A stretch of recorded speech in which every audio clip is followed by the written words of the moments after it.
Change doesn't have to be big to be meaningful. In fact, adopting one new simple frugal habit each week could make all the difference.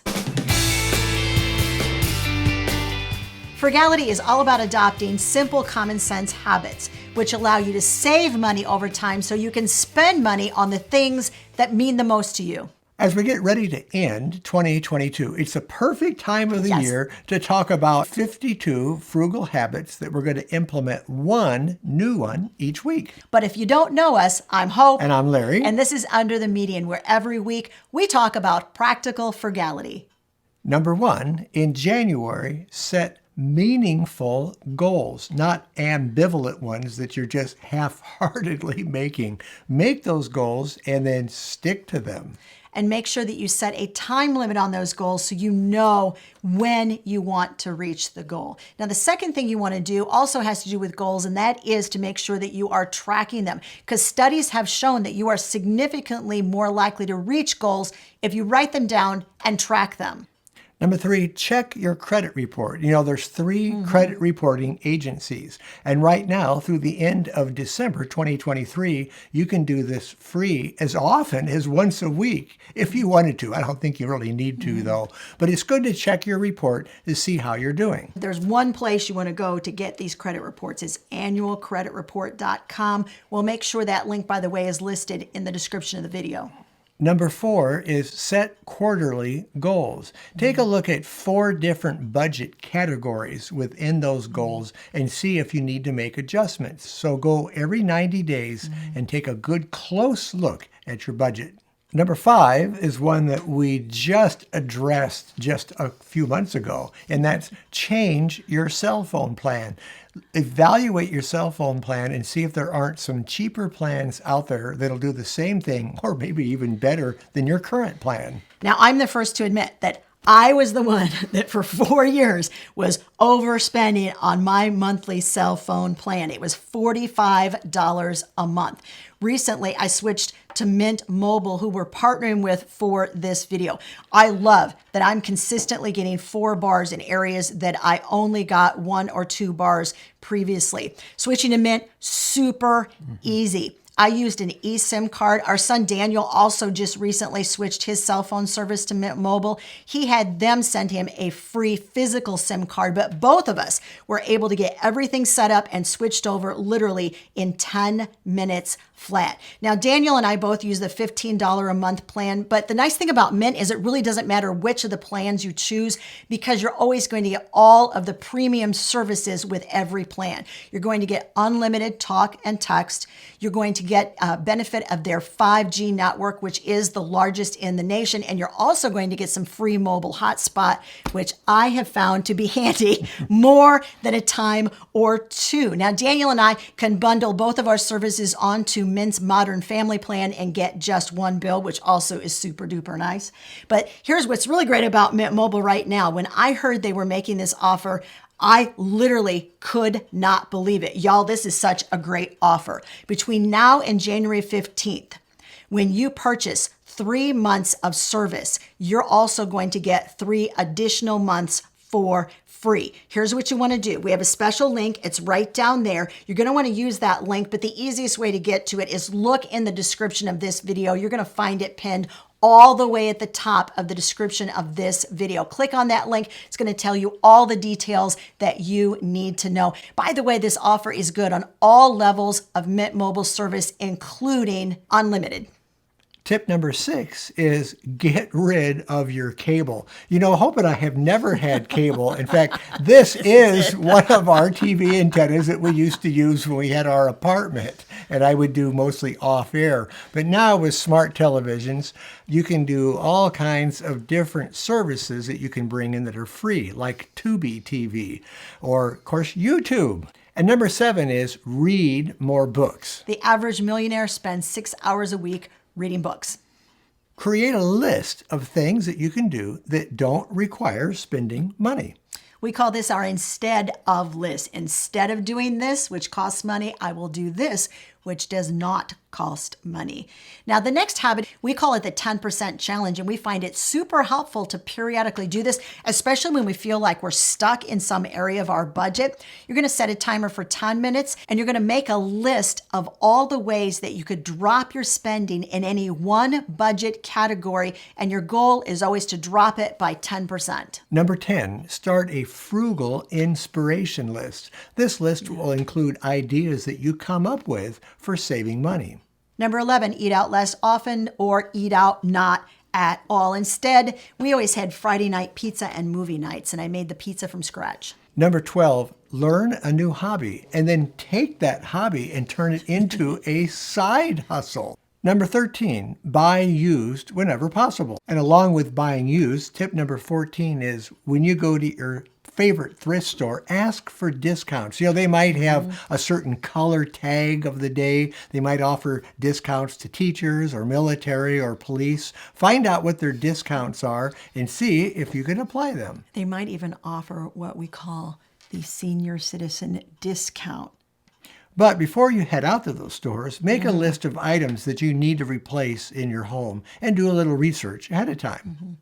This next one is one a lot of people don't think about. Create an account at your utility company website. That sign-in will allow you oftentimes to get into your own personal account and look at all sorts of data to be able to tell how much energy you're using and whether what you are doing at home to try to lower your energy usage is really working.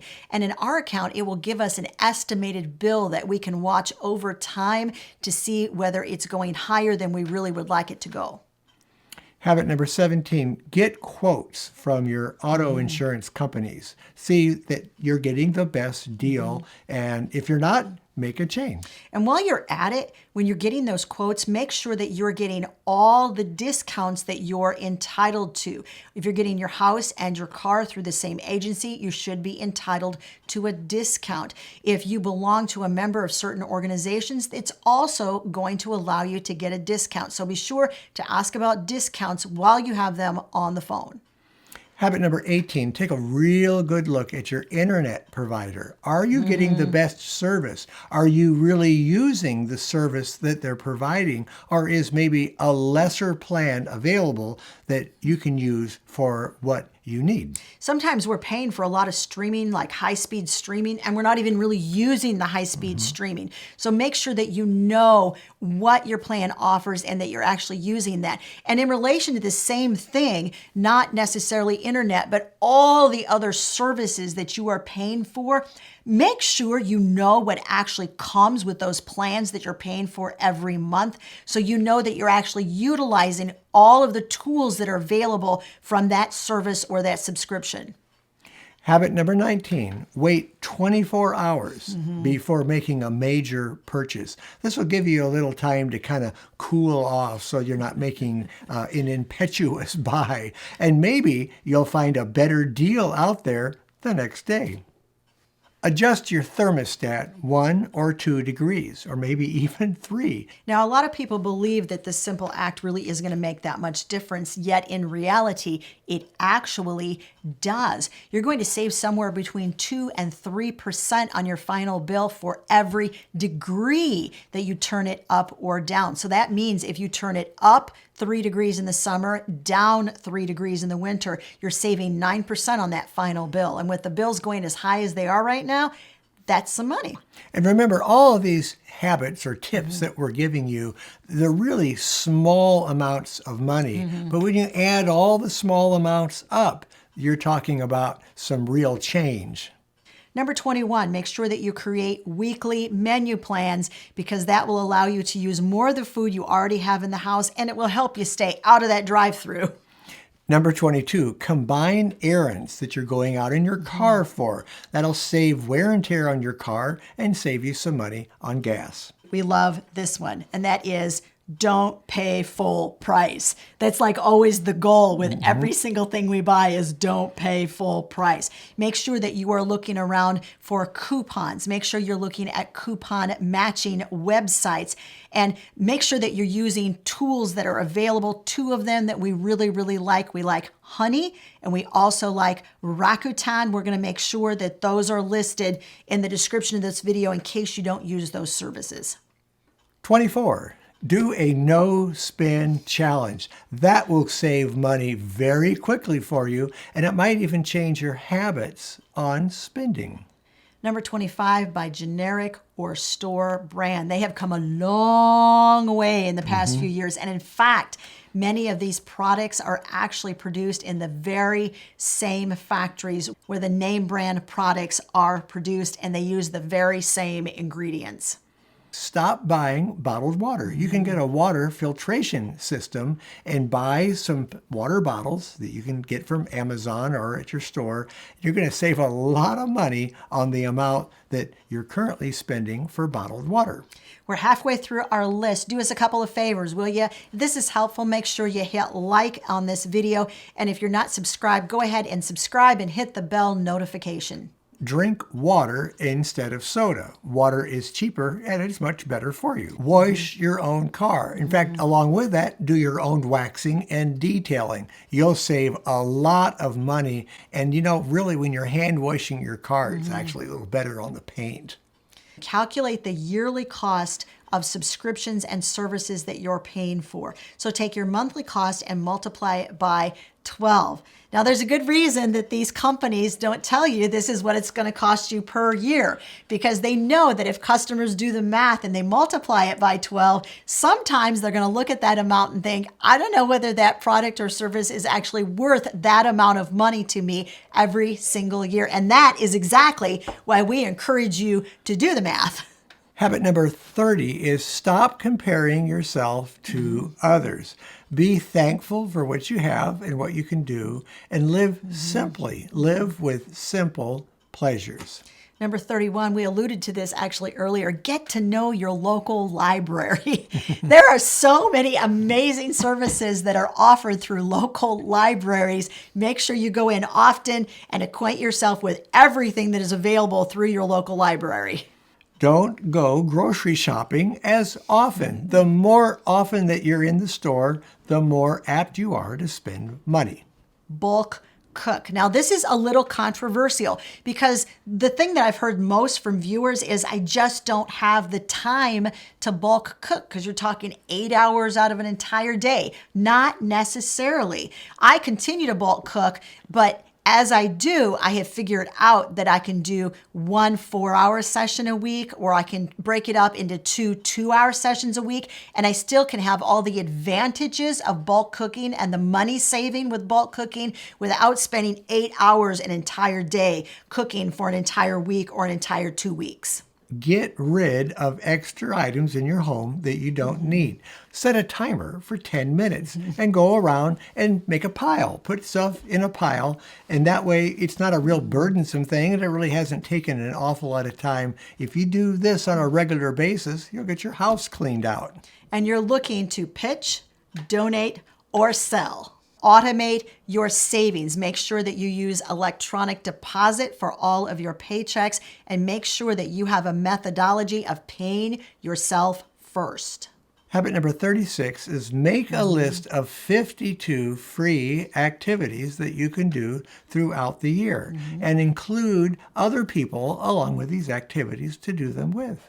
Cut up old clothing or towels into smaller pieces, and you've created rags for cleaning, or even cleaning up spills or messes, and you're using that instead of paper towels.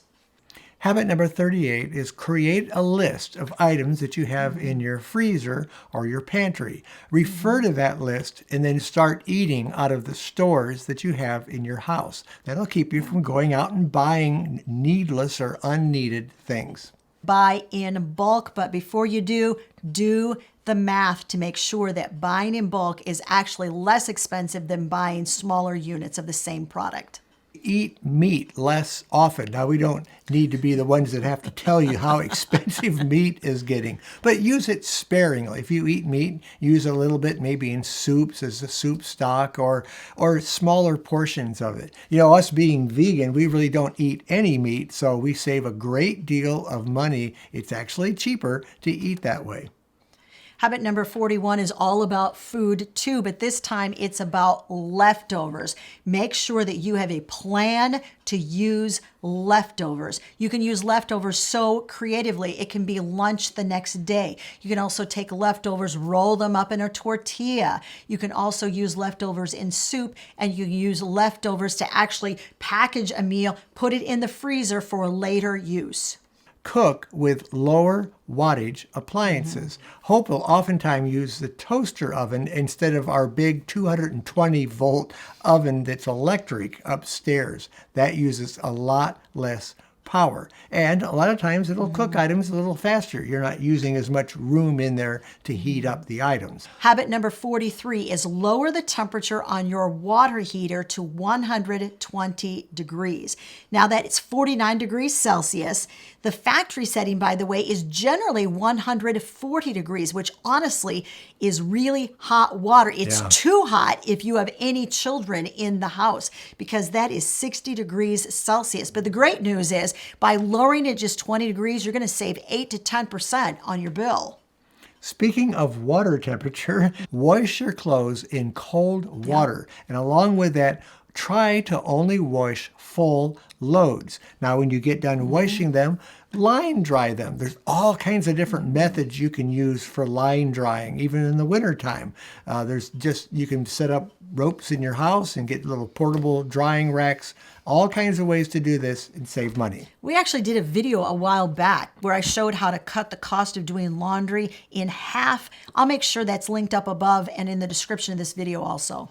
Unplug appliances when they're not in use. Now, a lot of appliances today have timers on them. They run with remote controls, and that uses what we call phantom power. Well, phantom power can eat up $100 a year out of your electric utility budget. So you don't have to unplug them. You can put them on a power strip. Either way, get them fully turned off so they're not using phantom power. The next habit is to always ask for a cash discount whenever you're purchasing something, and don't be afraid to negotiate the selling price. What is the worst thing that they can say? No. Well, that's not a horrible thing to hear. You just know their answer is no, but they might say yes, which is even better. Ask about price matching. You might even go online and look at what the store policy is concerning price matching, and then take the ad from the store that you want to work off of, take it into the other store, and ask the manager, can we price match this? Habit number 48 is to cut out expensive habits. Now, smoking and drinking, we all know, very, very expensive, but there are also a whole lot of other habits that may actually be eating into the bottom line of what you are able to save every month. So look at all of your habits and ask yourself, is this actually costing me more than I am willing to pay? You know, I'm amazed at how many people I see coming into work with a latte, like a 16-ounce latte that they've purchased on the way to work. I make coffee at home and take it in thermoses. That saves a lot of money. That should be one of our tips. That's a bonus tip, guys, which we didn't think of until we actually started rolling on this video. Bonus tip. Habit number 49, avoid situations and triggers that cause you to spend money. One of them might be just looking at things online like Amazon or eBay or Etsy. So if that's a trigger for you, stay off of them unless you're looking for a specific item that you need to buy. Number 50 is something that we do every single year, and I'm not sure how many other people actually do this. Calculate your net worth. So your net worth is your assets, what you own, minus your debts, which is what you owe. That number subtracted from one another is your actual net worth. Calculate for an item that you have in your home, how much does that item cost you over time to use? That could be anything in your home. It could be your LCD TV that you watch? How much is that costing you in utilities to watch? Maybe you don't need to be watching it as much.